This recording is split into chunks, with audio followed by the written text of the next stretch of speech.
Êtes-vous au courant que Barbie et Ken sont frères et sœurs dans la vraie vie? Dans les années 1950, l'histoire de Barbie a pris naissance grâce à Ruth Handler, cofondatrice de Mattel, qui a eu une idée révolutionnaire, créer une poupée mannequin adulte. Cette inspiration est venue de sa propre fille, Barbara, qui préférait jouer avec des poupées représentant des adultes, plutôt que des poupées en papier représentant des bébés. En 1956, Ruth Handler s'est rendue en Europe, en Allemagne avec son mari Elliot, et a acheté quelques exemplaires de la poupée Built Lily. De retour aux États-Unis, elle a modifié le design de la poupée et l'a appelée Barbie, en hommage à sa fille, Barbara.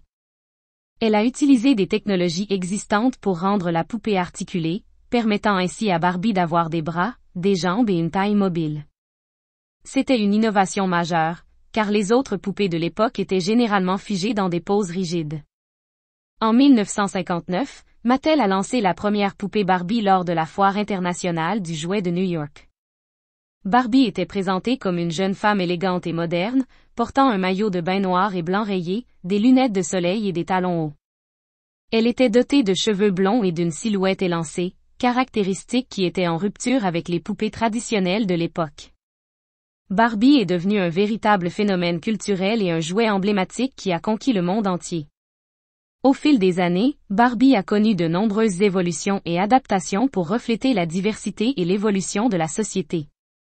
Elle est apparue dans de nombreux métiers et rôles, devenant tour à tour médecin, astronaute, enseignante, athlète, et bien plus encore. Barbie a également été vêtue de costumes traditionnels de différents pays, comme le caftan marocain, pour célébrer la diversité culturelle. Cependant, la popularité de Barbie n'a pas été sans controverse. Certains critiques ont reproché à la poupée de promouvoir des normes de beauté irréalistes et de véhiculer des stéréotypes de genre. En réponse à ces préoccupations, Mattel a progressivement introduit des poupées Barbie plus diversifiées en termes d'apparence physique, de carnation, et de morphologie corporelle. Suite au succès phénoménal de Barbie, la société Mattel a pris la décision de créer un compagnon masculin pour accompagner la célèbre poupée.